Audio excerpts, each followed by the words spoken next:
Okay, let's just get right into it. This is one of those stories where immense wealth and power crash head-on with a really dark criminal secret that was hiding in plain sight.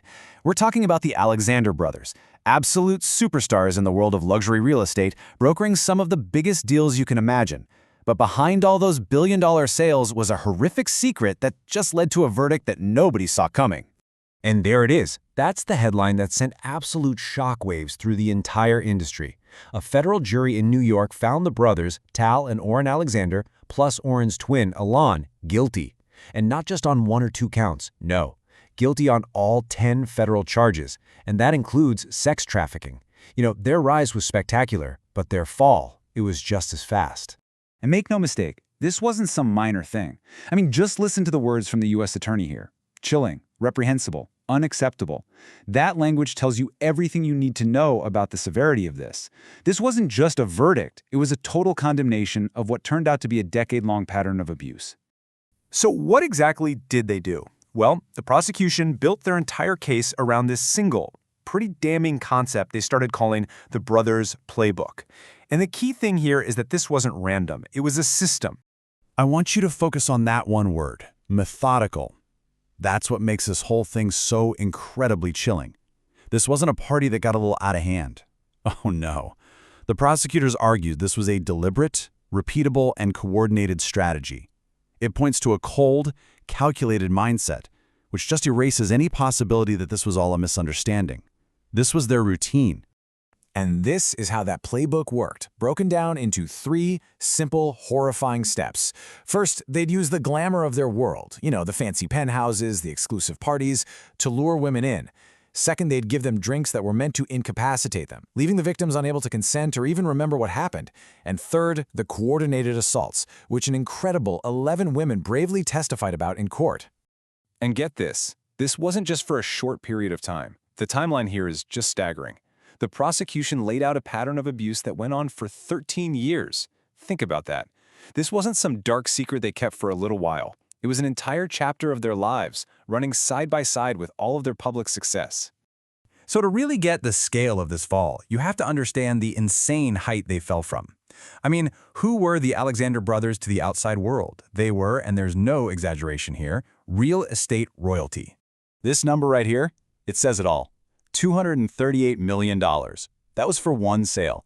Their record-breaking 2019 deal for a New York City penthouse sold to billionaire Ken Griffin. At the time, it was the most expensive home sale in U.S. history. A single deal like that just cemented their status as absolute top-tier power brokers. And their rise to the top was just meteoric.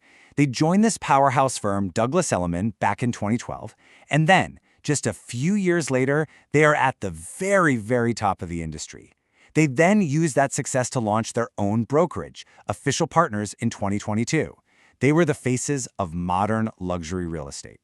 And they weren't outsiders who just got lucky. They were literally born into this business. Their father, Shlomi Alexander, is a huge developer down in Miami. So they had the connections, they had the pedigree, and boy did they have the ambition to match. They were the industry's golden boys. So how does an empire like that, built on public trust and, private crimes, finally come crashing down? Turns out it didn't start with a bang. It started with a quiet change in the law. So let's walk through the key steps here. It all kicked off with some civil lawsuits filed under a new law in New York that basically gave victims a new chance to seek justice. Well, that got the FBI's attention. And then came the crucial break. A search of Tal's luxury apartment turned up a hard drive filled with just damning videos of incapacitated women, and that discovery led to their arrest and ultimately to the 5-week trial where those 11 victims took the stand. And at that trial, you had 2 completely different realities being presented.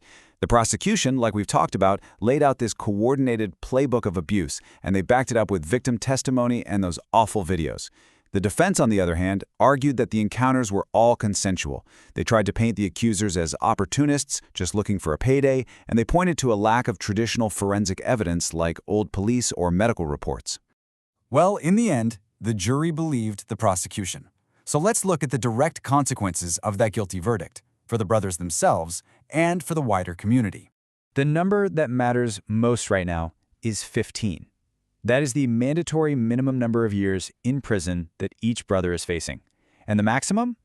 Life. This was not a slap on the wrist. This is a sentence that truly reflects just how serious their crimes were. And yeah, it was a complete clean sweep. All three brothers, Tal, Oren, and Alon, found guilty on all 10 counts. The jury's decision was unanimous, it was absolute, and it held all three of them equally accountable for the roles they played in this whole conspiracy.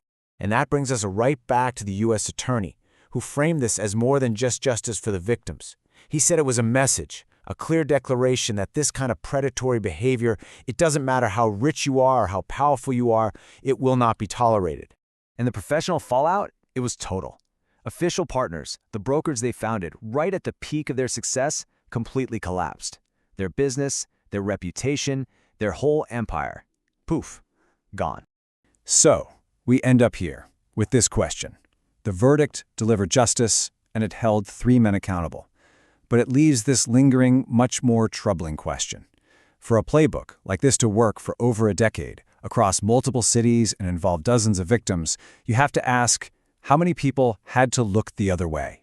It forces us to think not just about the criminals, but about the system that allowed them to get away with it for so long.